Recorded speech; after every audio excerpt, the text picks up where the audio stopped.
موضوع الدرس فی فضائل سیدنا ابی بکر الصدیق رضی اللہ تعالی عنہ فی الوعظ والارشاد.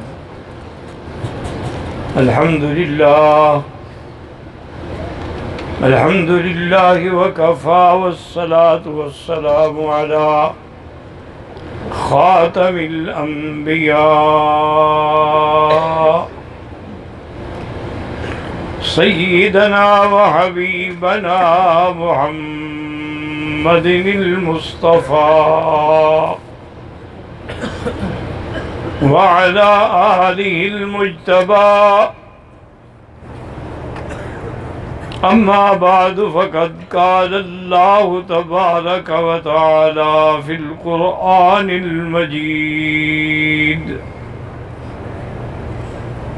والفرقان الحمید. اعوذ باللہ من الشیطان الرجیم. بسم اللہ الرحمن الرحیم. وسيجنبها الأتقى الذي يؤتي ماله يتزكى وما لأحد عنده من نعمة تجزى إلا ابتغاء وجه ربه الأعلى ولسوف يرضى. قال النبي صلى الله عليه وسلم لو كنت متخذا خليلا لاتخذت أبا بكر خليلا أو كما قال النبي صلى الله عليه وسلم. صدق الله العلي العظيم وصدق رسوله النبي الكريم ونحن على ذلك لمن الشاهدين ومن الشاكرين والحمد لله رب العالمين.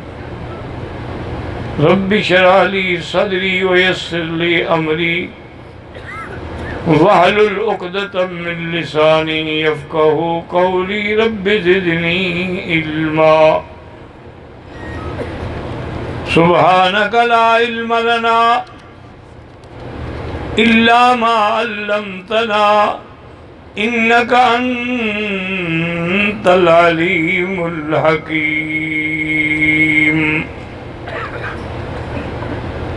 صدق الله العلي العظيم وصدق رسوله النبي الكريم ونحن على ذلك لمن الشاهدين ومن الشاكرين والحمد لله رب العالمين. رب اشرح لي صدري ويسر لي أمري واحلل عقدة من لساني يفقهوا قولي. سبحانك لا علم لنا إلا ما علمتنا إنك أنت العليم الحكيم. برادران اسلام، واجب الاحترام بزرگوں، دوستوں، بھائیوں، عزیز نوجوانوں، محترمہ مائیوں اور بہنوں، اللہ تبارک و تعالیٰ کے کلام مقدس میں سے چند آیات مبارکہ اور آقا انعام دار حبیب کبریا سیدنا محمد مصطفیٰ صلی اللہ علیہ وعلا آلہ واصحابہ وسلم تسلیما کثیرا کثیرا کے فرامین مبارکہ میں سے ایک حدیث تلاوت کی ہے. دعا فرمائیں کہ اللہ تبارک و تعالی ایسا جس کو مالاحل صحت عافیت کاملہ دائمہ اور حق بات بیان کرنے کی توفیق عطا فرمائیں. آپ کو حق سننے سمجھنے کی، ہم سب کو حق پر مل کر عمل کرنے کی توفیق عطا فرمائیں. پروردگار عالم تمام آنے والوں کی حاضری، حج، عبادات، زیارات منظور و مقبول فرمائیں. آج کے درس میں جو میں نے آیت تلاوت کی ہے، اس کا تعلق جو ہے وہ خلیفہ بلا فصل وزیر النبی المصطفیٰ سیدنا ابی بکر صدیق رضی اللہ تعالی عنہ سے ہے، کیونکہ حضور کے بعد تمام مخلوقات میں سب سے افضل جو ہیں وہ ابو بکر ہیں رضی اللہ تعالی عنہ وارضاہ۔ سیدنا ابی بکر جو ہیں، یاد رکھیں ان کا نام عبداللہ ہے، اور آپ کی کنیت جو ہے وہ ابی بکر ہے، اور آپ کا لقب جو ہے وہ صدیق بھی ہے اور عتیق بھی ہے۔ آپ کے والد جو ہیں ان کا نام عثمان ہے، اور ان کی کنیت ابی قحافہ ہے، اور آپ کی والدہ جو ہیں وہ سلمہ ام الخیر ہیں۔ قبیلہ بنو تیم سے آپ کا تعلق ہے، اور 8ویں پشت میں وہ مل جاتے ہیں حضور پاک صلی اللہ علیہ وسلم سے رضی اللہ تعالی عنہ وارضاہ۔ سیدنا ابو بکر صدیق رضی اللہ تعالی عنہ ابتدائی سے اللہ تبارک و تعالیٰ کے راستے میں خرچ کرنے والے تھے، اس لیے علماء نے لکھا ہے کہ کان جوادن تقیًا نقیًا انہ ينفق الاموال فی سبیل اللہ۔ سیدنا ابی بکر گورے اور سفید رنگ کے آدمی تھے، چھریرا بدن تھا، بڑے خوبصورت تھے، اور آپ داڑھی مبارک پہ ہمیشہ مہندی کا خطاب لگاتے تھے۔ سیدنا ابی بکر رضی اللہ تعالیٰ عنہ فرماتے ہیں کہ میں نے خواب دیکھا کہ چاند کے کئی ٹکڑے ہو گئے ہیں اور مختلف گھروں میں پھر سارے جمع ہو کے میرے پاس آ گئے۔ میں نے ایک راہب سے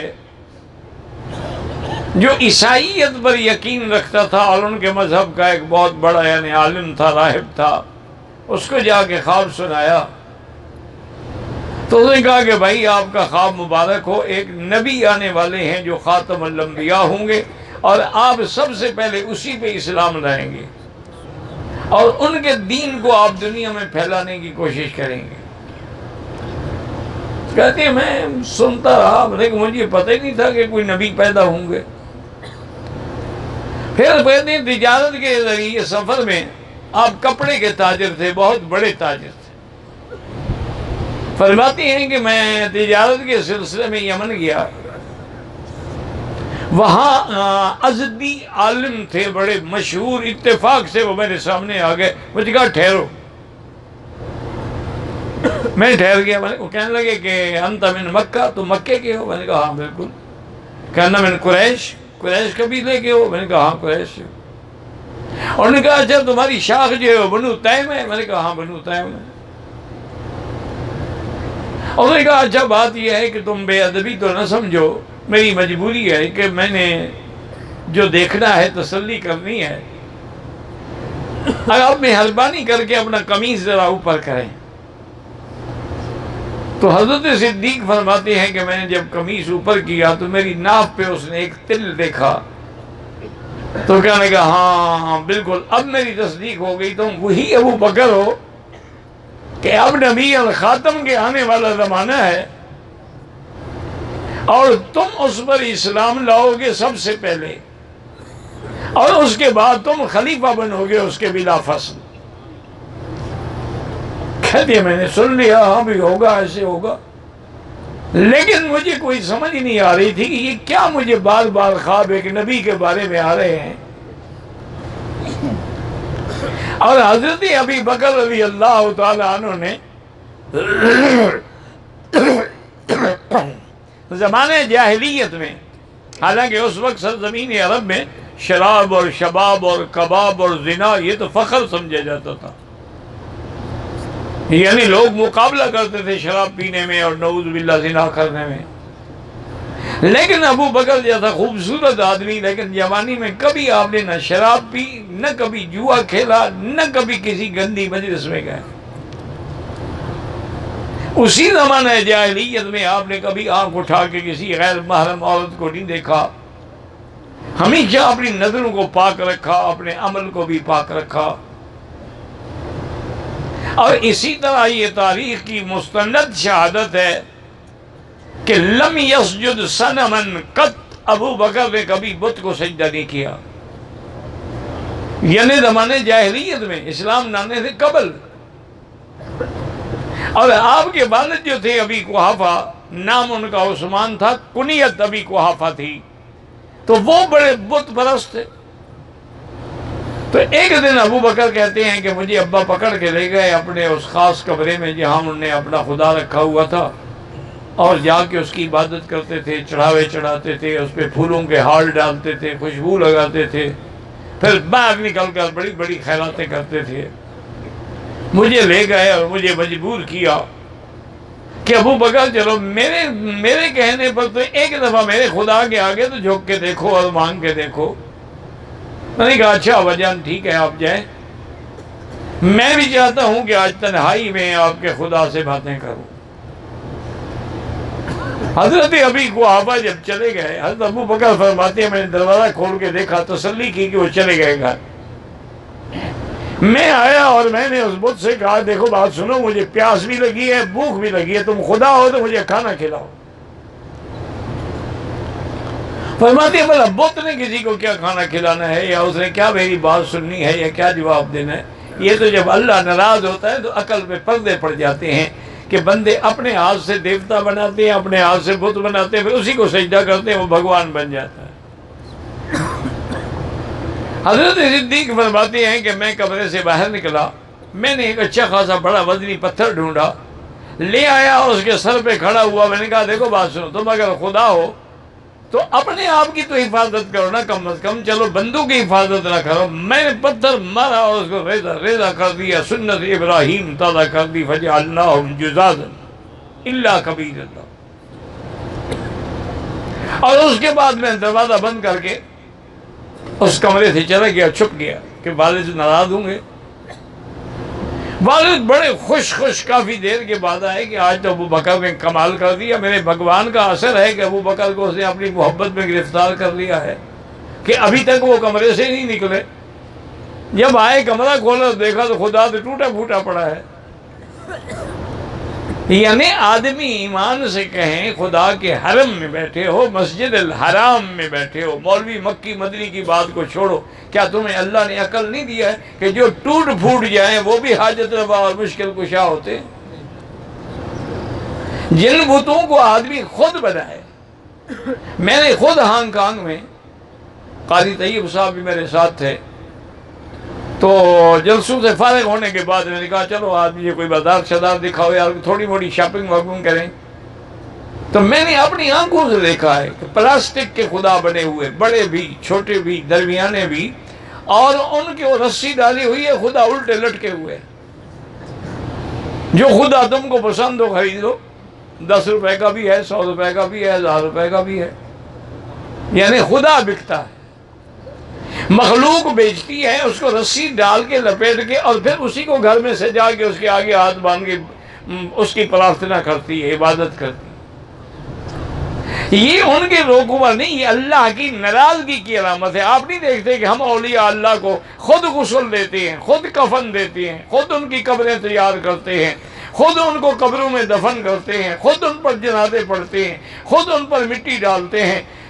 جب اوپر ان کی میت تھی تو ہماری محتاج تھی، جب 2 میٹر نیچے چلے گئے تو اب حاجت روا اور مشکل کشا بن گئے۔ ہم بھی تو انہی کو سجدے کر رہے ہیں، انہی کی پوجا کر رہے ہیں جن کو خود ہاتھوں سے دفن کیا ہے، جن کے جنازے ہم نے خود پڑھے ہیں، جن کے لیے ہم نے مغفرت کی دعائیں مانگی ہیں کہ اللہم اغفر لحینا ومیتنا وشاہدنا وغائبنا۔ اب ان کے آگے کھڑے ہوئے ہیں کہ یا عبد القادر جیلانی شیئن للہ، مدد کن از بحرکم آزاد کن۔ اسی طرح بگردہ بے بلا افتاد کشتی، مدد کن یا معین الدین چشتی۔ بھی خود تو معین الدین چشتی دفن ہے زمین میں۔ تو یہ اصل میں اللہ کی ناراضگی ہوتی ہے۔ ابو قحافہ نے جب دیکھا کہ خدا تو ٹوٹا پھوٹا پڑا ہے اور غصے میں بھرے ہوئے گھر آئے اور پوچھا ان کی والدہ سے کہ این ابی بکر، ابی بکر کہاں ہے؟ انہوں نے کہا بات کیا ہے ابو کو اتنا غصہ کیوں؟ انہوں نے کہا کمال غصے کا، میرے خدا کو توڑ دیا۔ اب بندہ خدا کو توڑ دے، اب بھی عقل نہیں آئی کہ یہ خدا نہیں ہو سکتا جن کو بندہ توڑ دے۔ تو پتہ ہے کہ ابو بکر کی اماں نے کیا کہا؟ انہوں نے کہا کہ ابھی قحافہ والی بات سنو، ابو بکر سے کوئی بات نہ کہنا، نہ غصہ کرنا، نہ ناراض ہونا۔ ابو بکر میرے پیٹ میں تھا، میں حاملہ تھی 8 مہینے کی، تو میں مکے کی فلاں وادی سے گزر رہی تھی کہ آواز آئی کہ یا امۃ اللہ بالتحقیق ابشری بالولد العتیق لقبه فی السماء صدیق وَهُوَ لِلنَّبِيِّ صَاحِبٌ وَرَفِيقٌ۔ نے کہا میں نے آواز سنی کہ اے اللہ کی بندی، یہ پکی بات ہے کہ تیرے پیٹ میں جو بچہ ہے اس کا لقب آسمانوں میں صدیق ہے، اور ایک نبی آئیں گے، یہ ان کا ساتھی ہوگا، ان کا رفیق ہوگا، ان کا دوست ہوگا۔ تو آپ کی والدہ نے کہا ابی قحافہ ان لابنی ھذا لشان، میرا یہ بیٹا شان والا بیٹا ہے، اس کو کبھی کوئی بات نہ کہنا۔ ابو قحافہ بھی ٹھنڈے ہو گئے کہ اچھا یہ آواز تم نے سنی؟ اس نے کہا ہاں بالکل یہ سنی۔ سیدنا ابی بکر میرے آقا کی سنیں، آقا فرماتی ہیں کہ میں نے جس پر بھی اسلام پیش کیا لوگوں نے سوال کیے، جواب کیے، کوئی مطمئن ہوئے، کوئی مطمئن نہ ہوئے، الا ابا بکر۔ جب میں نے آپ کو اسلام کی دعوت دی تو بغیر کسی سوال کے کہا کہ اشہد ان لا الہ الا اللہ واشہد ان محمدا عبدہ ورسولہ، بغیر کسی تردد کے کلمہ پڑھ لیا۔ اور اول من خطب فی الاسلام ابی بکر، اسلام لانے کے بعد سب سے پہلے دین کی دعوت دینے والا ابی بکر ہے۔ اللہ کے کعبے میں کھڑے ہو کے قریش کو توحید کی دعوت دی۔ انہوں نے اتنا مارا کہ حضرت ابو بکر بے ہوش ہو کے گر گئے، آپ کے قبیلے والے کپڑے میں ڈال کے اٹھا کے گھر لے گئے۔ سارا دن بے ہوش رہے، شام کو ہوش آیا، آنکھیں کھولی، ماں بیٹھی ہے، باپ بیٹھا ہے، قبیلہ بیٹھا ہوا ہے، سب پریشان ہیں اور پوچھ رہے ہیں ابو بکر کیا حال ہے؟ اس نے کہا میرے حال کو چھوڑو، یہ بتاؤ کیف حبیبی رسول اللہ صلی اللہ علیہ وسلم۔ انہوں نے کہا مجھے چھوڑو، مجھے یہ بتاؤ کہ میرے حبیب کا کیا حال ہے؟ ماں نے بھی کہا بیٹا اسی کی وجہ سے تو تمہیں یہ مار پڑی ہے، اس کو چھوڑ دو، اب تم کچھ کھا لو پی لو۔ اس نے کہا واللہ لا اشرب ولا آکل حتی ارا وجہ حبیبی رسول اللہ۔ کہنے کہ خدا کی قسم ہے نہ میں کھاؤں گا نہ پیوں گا جب تک کہ میں چہرہ نہ دیکھوں حضرت محمد مصطفیٰ صلی اللہ علیہ وسلم کا۔ والدین تھے، مجبور ہو کے دار ارقم میں لے آئے، حضور بیٹھی ہیں، حضور پاک کی نظر پڑی، حضرت ابو بکر تو زخموں سے چور ہیں، کھڑے نہیں ہو سکتے، میرے مدنی کھڑے ہوئے سینے سے لگایا اور پوچھا ابو بکر کیا حال ہے؟ اس نے کہا حضور اب تو مجھے کوئی تکلیف نہیں، آپ کے چہرہ دیکھ لیا ہے، بس بات ختم ہو گئی۔ سیدنا ابی بکر رضی اللہ تعالی عنہ وہ پہلے یعنی صحابی ہیں جنہوں نے کئی غلام خرید کر کے آزاد کیے۔ حضرت بلال رضی اللہ عنہ جب امیہ ان پہ ظلم و ستم کے پہاڑ توڑ رہا تھا، حضرت بلال کو سرخ انگارے جیسے پتھروں پہ لٹایا ہوا تھا اور اس کے غلام جو تھے وہ کوڑے برسا رہے تھے۔ لیکن اس وقت بھی بلال احد احد احد کے نعرے لگا رہا تھا۔ یہ ہے نا توحید، مار کھاؤ اور جمے رہو۔ تم تو کہتے ہو جی ہمارے علاقے میں جی کافی بدعتی ہیں، مشرک ہیں، پھر ان سے ڈر گئے تو موحد کیا ہوئے؟ توحید والے تو ڈر جاتے ہیں، وہ تو بادشاہوں کے سامنے بھی ڈر جاتے ہیں۔ ابراہیم علیہ السلام بادشاہ سے نہیں ڈر گئے، اپنے والدین کے خلاف نہیں کھڑے ہو گئے، لیکن آخر کامیابی کس کی ہوئی؟ ابراہیم علیہ السلام کی۔ تو سیدنا ابو بکر صدیق سے ظلم برداشت نہ ہوا اور کہا امیہ بات سنو، تمہیں اگر یہ غلام اتنا ناپسند ہے تو مارنے کی کیا ضرورت ہے، اس کو بیچ دو۔ انہوں نے کہا خریدو گے؟ اس نے کہا خریدو، بتاؤ کیا پیسے لوگے؟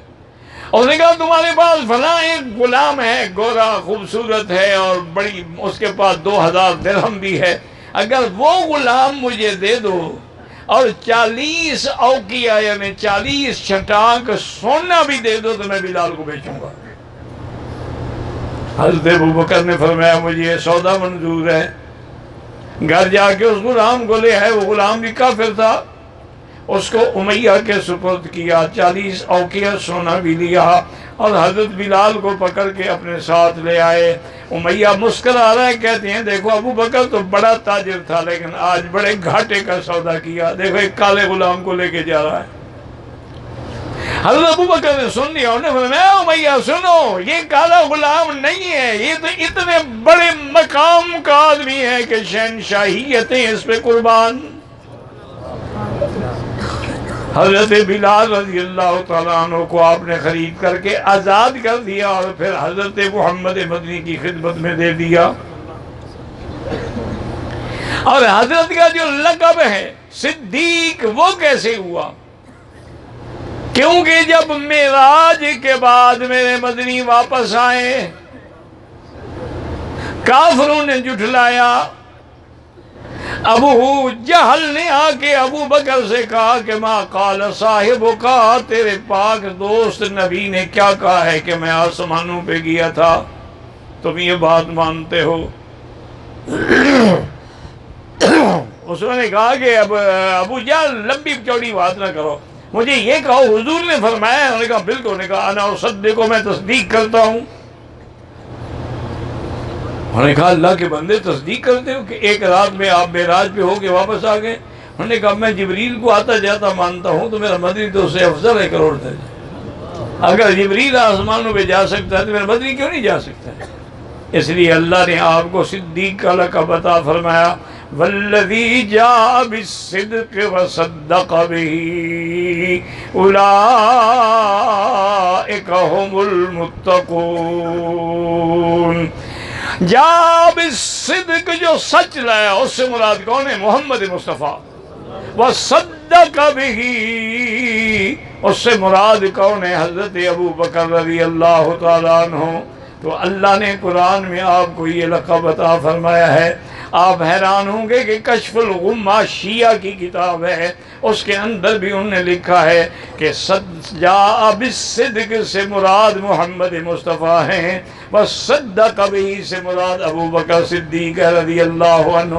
کبھی جھوٹا بھی سچی بات لکھ جاتا ہے نا۔ حضرت امام باقر بیٹھے ہوئے تھے،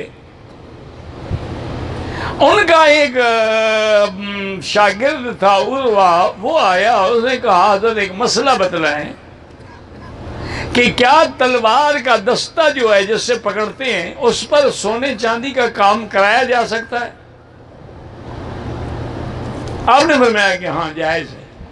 قد حلا ابی بکر الصدیق رضی اللہ تعالیٰ عنہ، حضرت صدیق نے اپنی تلوار کے دستے کو چاندی اور سونے سے سجایا تھا، تو وہ تو دشمن تھا نا، وہ کہنے کا عجیب بات ہے، آپ بھی اس کو صدیق کہہ رہے ہیں؟ حضرت ابو بکر غصے میں کھڑے، فرمایا نعم هو الصدیق وهو الصدیق وهو الصدیق من لم يصدق به فهو زندیق۔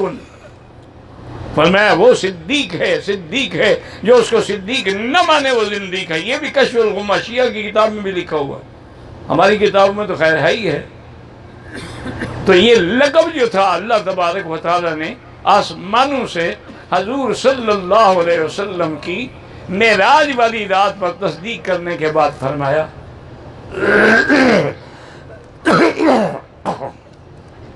اسی طرح جب سیدہ خدیجہ فوت ہو گئی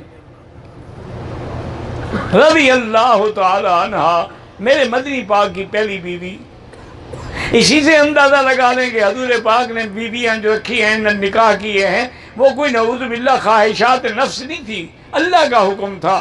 ورنہ عین شباب میں جب 25 سال کی عمر تھی، حضور نے تو 40 سال کی عورت سے شادی کی۔ بی بی خدیجہ کی عمر اس وقت 40 سال تھی، اور اس کے 2 شوہر پہلے ہو چکے تھے، اور ان سے اولاد بھی تھی۔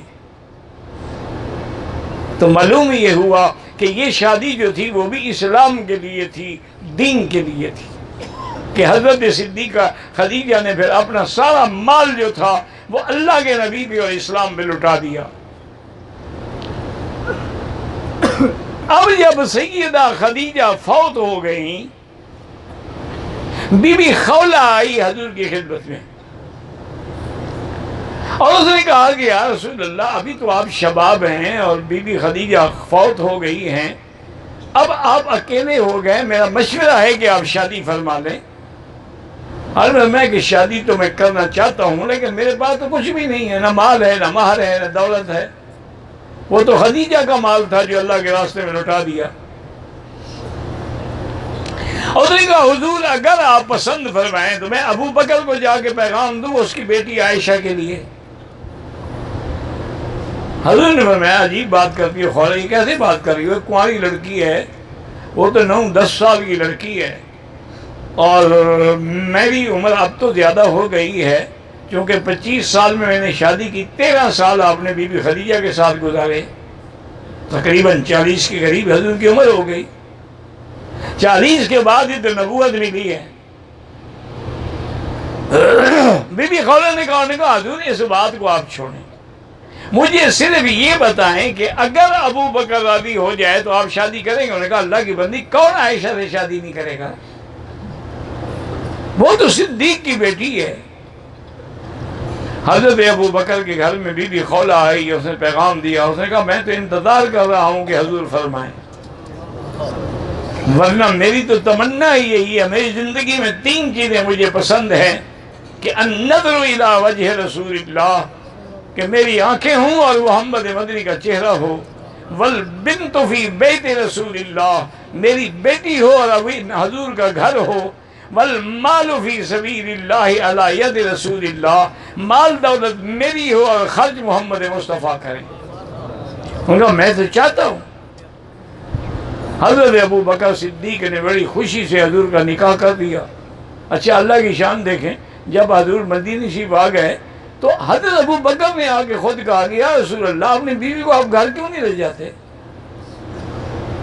آپ نے نکاح اسی لیے کیا تھا کہ ماں باپ کے گھر میں بیٹھی رہے۔ حضور نے فرمایا اللہ کے بندے، میں لے جانا چاہتا ہوں، میرے پاس مہر کی رقم نہیں ہے، جب تک میں مہر نہ دوں میں نہیں بیوی کو گھر لاؤں گا۔ حضرت ابو بکر مسکرائے، انہوں نے کہا یار سب مالی مالوں کا، میرا مال بھی تو آپ کا ہے،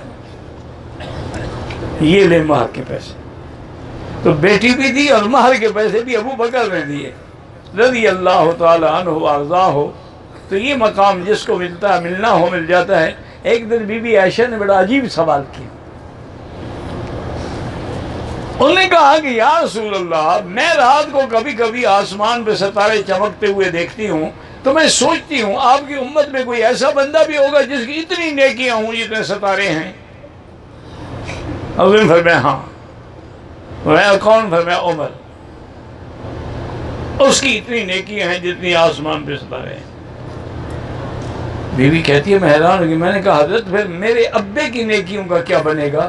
انہوں نے کہا کملی، عمر کی ساری نیکیاں تیرے ابے کی ایک نیکی کے برابر بھی نہیں ہیں، تم ابو بکر کی بات کرتی ہو، اس کی بات کر کیا کہنا؟ رضی اللہ تعالی عنہ وارضاہ۔ اسی طرح یاد رکھیں کہ سیدہ عائشہ ابھی شادی نہیں ہوئی تھی، مکے میں تھی، کہتی ہیں کہ میں گھر میں تھی، ابو بکر بھی تھے، میری اماں بھی تھی، بی بی اسماء آپ کی بہن بھی تھی، فجاء رسول اللہ، دوپہر میں حضور تشریف لائے۔ کہتی ایسے وقت کبھی حضور نہیں آئے تھے۔ آنے کے بعد کہا کہ ابو بکر اپنے بچوں کو ذرا ایک طرف کر دو، میں نے آپ سے کچھ علیحدگی میں خاص بات. انہوں نے کہا اہلو کا یا رسول اللہ، یہ آپ کا حال ہے. ابو بکر کے گھرانے کا ہر فرد آپ کی عزت میں کٹ مرے گا، لیکن آپ کا راز نہیں کھولے گا. آپ بات کریں کھول کے، فکر نہ کریں. حضور نے فرمایا ابو بکر مجھے اللہ نے ہجرت کا حکم دیا ہے اور میں اسی لیے آیا ہوں. انہوں نے کہا حضور آج تو آپ آئے ہیں، میں تو 6 مہینے ہو گئے اونٹنیاں پال رہا ہوں. میں نے تو خواب دیکھا تھا کہ آپ کے ساتھ ہجرت کروں گا، تو میں نے اسی وقت 2 بڑی خوبصورت اونٹنیاں خریدی اور ان کو پال پال کے اب میں ان کو تیار کیا ہوا ہے. انہوں نے کہا ابو بکر ٹھیک ہے، لیکن میں اونٹنی کی قیمت دوں گا، اس لیے کہ میں ہجرت کے ثواب میں کمی نہیں چاہتا. ورنہ تو آپ کا مال میرا مال ہے، کوئی فرق نہیں پڑتا، لیکن ہجرت کے ثواب میں کمی نہ آئے. حضور پاک نے طے کیا اور حضرت ابو بکر کے کہ فلاں وقت میں تم گھر سے نکلنا، فلاں وقت میں میں نکلوں گا، فلاں راستے سے ہم چلیں گے. یہ سارا کچھ طے کرنے کے بعد حضور تشریف لے آئے اور پھر آپ، بڑا لمبا واقعہ ہے، بہرحال غار ثور پہ پہنچے اور غار ثور پر کندھے پہ اٹھا کے لے جانے والا ابو بکر تھا. کہتے ہیں رضی اللہ تعالی عنہ وارضاہ.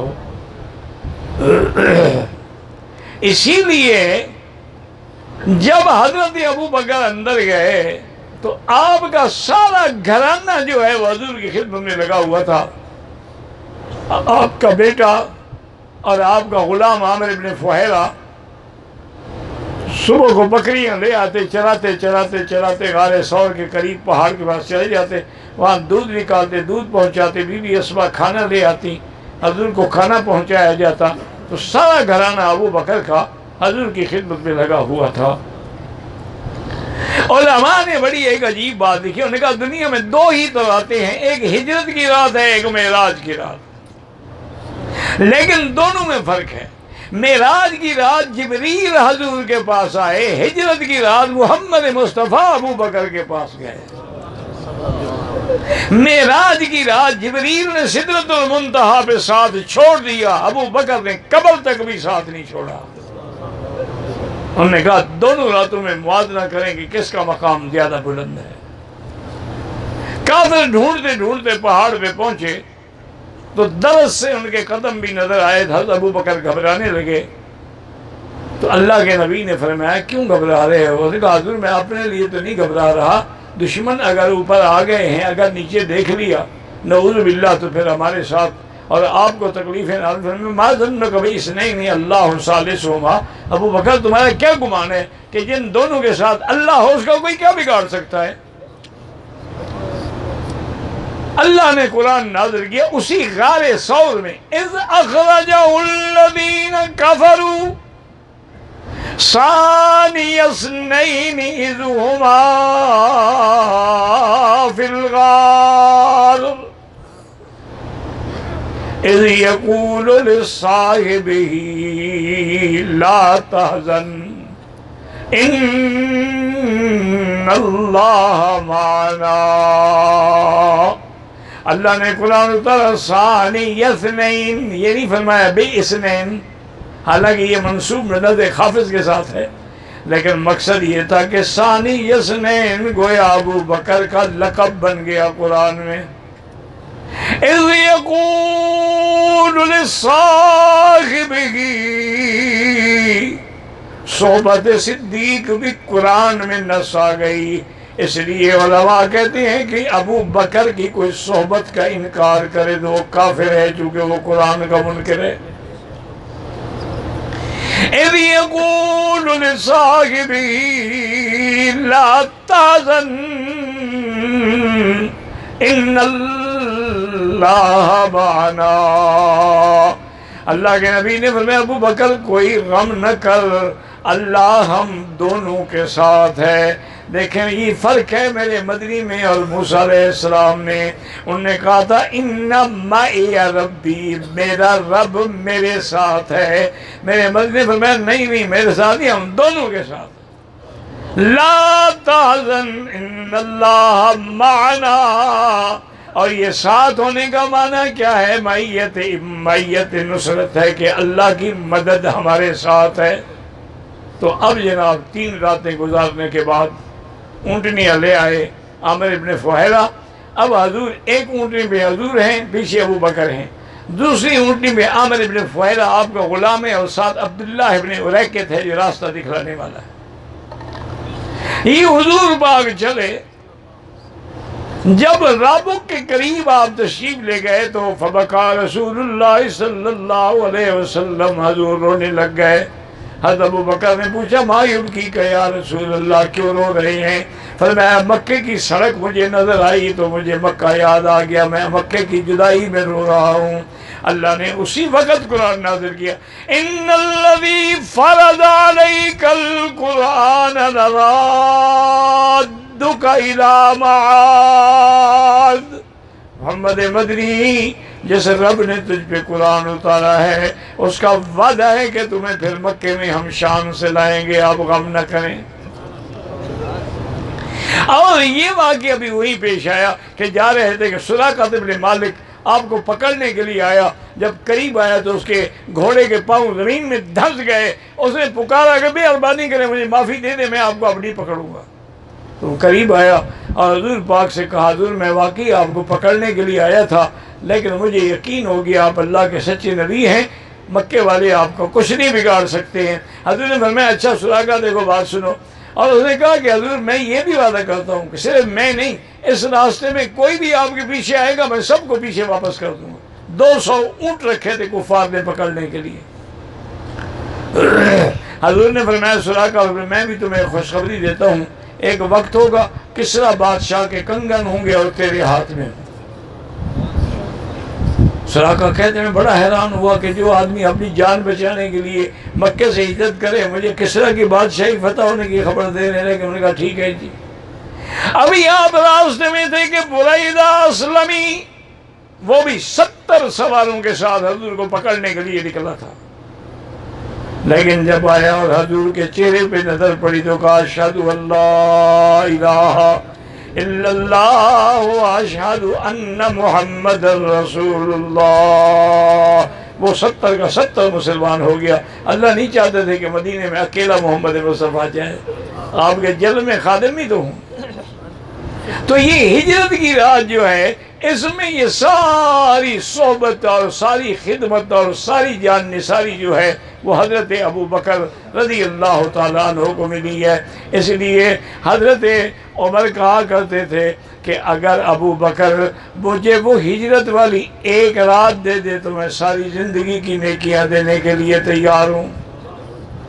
تو اللہ تبارک و تعالیٰ نے زندگی باقی، انشاءاللہ تو بات باقی۔